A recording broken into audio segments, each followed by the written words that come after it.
जय गुरुदेव। सत्यनारायण व्रत कथा का आज चौथा दिन। तीसरे दिन की कथा में तीसरे अध्याय में हमने उल्कामुख नामक राजा की कथा से आरंभ किया था। वह सत्यव्रती था और सत्य के प्रचारार्थ सार्वजनिक आयोजन भी किया करता था। ऐसे ही एक आयोजन भद्रशिला नदी के तट पर किया था, जहां साधु नामक वैश्य यानी कि व्यापारी भी उपस्थित था। वह अत्यधिक प्रभावित हुआ और राजा से इस कथा की पूर्ण जानकारी प्राप्त की। फिर हमने विस्तार से अनेक उदाहरणों के साथ इस साधु के परिवार संबंधित चर्चा सुनी। हमने सुना किस तरह साधु ने अपनी पत्नी लीलावती के साथ मिलकर सत्यव्रत का पालन करते हुए सुंदर कन्या रूपी संतान प्राप्त किया और बड़ी होने पर उसका विवाह किया गया।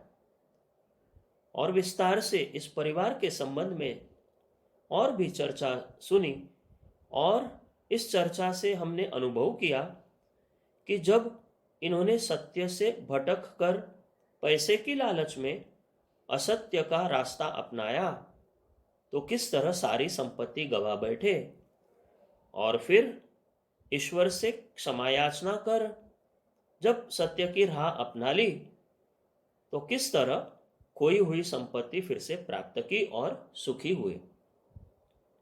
आइए अब आगे की कथा अध्याय 4 का आरंभ करते हैं। पहले गुरु वंदना, गायत्री वंदना और भगवान श्री विष्णु की वंदना करते हैं।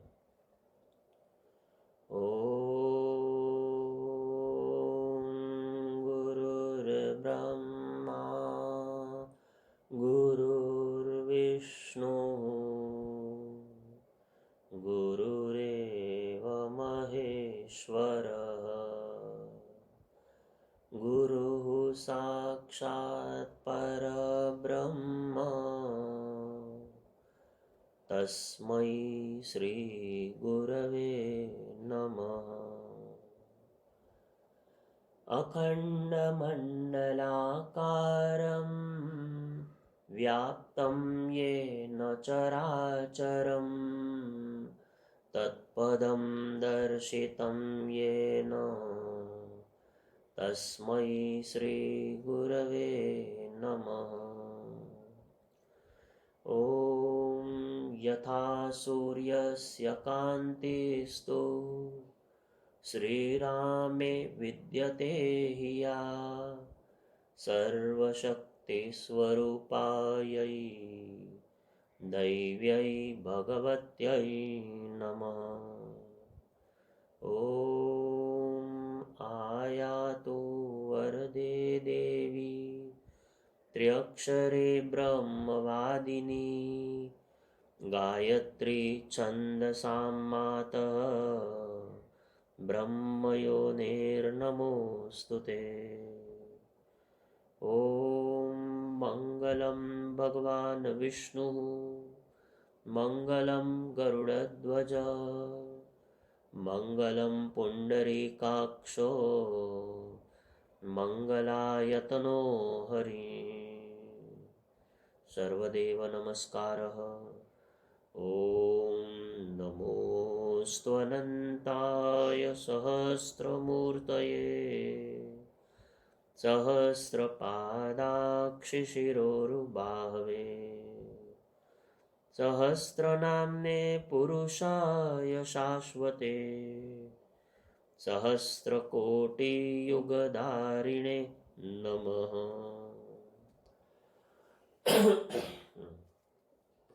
आइए चौथे दिन की कथा अध्याय 4 से आरंभ करते हैं। सुत उवाच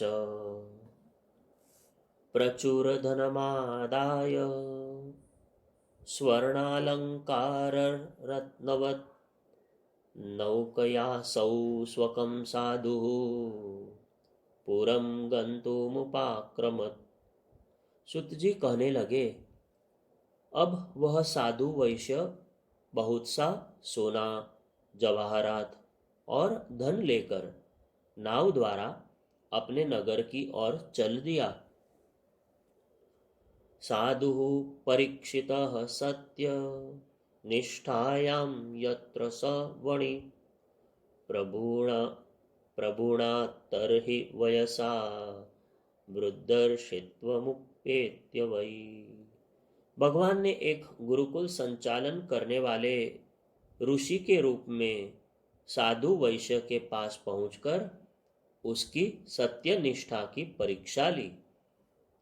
ऋषि उवाच, धनं सहायतार्थं तु स्वीयं सामर्थ्य सच्छ्रद्धया प्रदातुं शक्यते चात्र भवते यदि रोचते। ऋषि साधु वैश्य से बोले, आप चाहें तो अपनी सामर्थ्य और श्रद्धा के अनुसार इस आश्रम के कार्यों के संचालन हेतु स्वेच्छा से सहयोग दे सकते हैं। श्रेष्ठ कार्यों में यथासाध्य सहयोग करना हमारा परम धर्म और परम कर्तव्य है। कुछ उदाहरण प्रस्तुत है। आचार्य चाणक्य तब तक्षशिला विश्वविद्यालय के कुलपति थे। देश के संपन्न व्यक्ति तथा राजा लोग उनकी आर्थिक सहायता करते थे। आवश्यकता पड़ने पर आचार्य स्वयं भी संपन्न व्यक्ति को सूचना देकर धन मंगा लेते थे। एक शिष्य ने शंका की, आचार्य प्रवर, आप परीक्षा के रूप में लोगों से धन की याचना करते हैं? चाणक्य ने कहा, नहीं वत्स, हम राष्ट्र हित के लिए कार्य कर रहे हैं। बड़े कार्य अनेक व्यक्तियों के सहयोग से ही चलते हैं। हमारे पास जो है वह हम लगा रहे हैं। अन्य भावनाशीलों के पास भगवान का दिया हुआ बहुत कुछ है। उन्हें प्रेरित करके श्रेष्ठ कार्य में उनके साधन लगवा देना भी पुण्य है। कर्ण सत्कार्य के लिए सहयोग मांगने वाले किसी भी व्यक्ति को निराश नहीं जाने देते थे। श्री कृष्ण ने उनकी इस श्रेष्ठता का विश्वास कराने के लिए 2 बार कर्ण को कसौटी पर कसा। एक बार एक ब्राह्मण को वर्षा ऋतु में यज्ञ के लिए सूखी चंदन की लकड़ी लेने भेजा। पहले युधिष्ठिर के पास भेजा। उन्होंने 1-2 दिन में व्यवस्था कर देने का आश्वासन दिया, किंतु कर्ण ने सूखी लकड़ी न मिलने पर अपने भवन के चंदन के किवाड़ फाड़ कर उसे तुरंत दे दिए। दूसरी बार जब कर्ण युद्ध भूमि में अंतिम श्वास ले रहे थे, कृष्ण और अर्जुन ब्राह्मण के वेश में पहुंचे और सोने की मांग की। कर्ण ने उस स्थिति में भी अपना दांत तोड़कर उस पर मढ़ा सोना निकालकर दे दिया। राक्षसों के वध के लिए इंद्र ने ऋषि दधीचि से उनकी हड्डियां मांगी। ऋषि ने सहज भाव से शरीर छोड़कर हड्डियां दान कर दी। उनका मन था कि सद्कार्य में शरीर लगता है तो शुभ ही है। लंका के लिए पुल बन रहा था। एक गिलहरी भी उसके लिए अपने बालों में रेत भर भर कर पहुंचाने लगी। बंदर हंसे, भगवान राम के पास ले गए। पूछा, तू क्या करती है? गिलहरी ने उत्तर दिया, भगवान ने मुझे जितनी सामर्थ्य दी है उसे ही सत्कार्य में लगाती हूँ। राम ने उसकी पीठ थपथपाई और कहा, मेरी दृष्टि में इसकी सहायता का महत्व किसी समर्थ की सहायता से कम नहीं है। निषेधो विहितस्तेन विस्तष्टवचनैस्तदा कोपस्य भाजनं जातो वैश्यस्तुच्छधिया प्रभोः।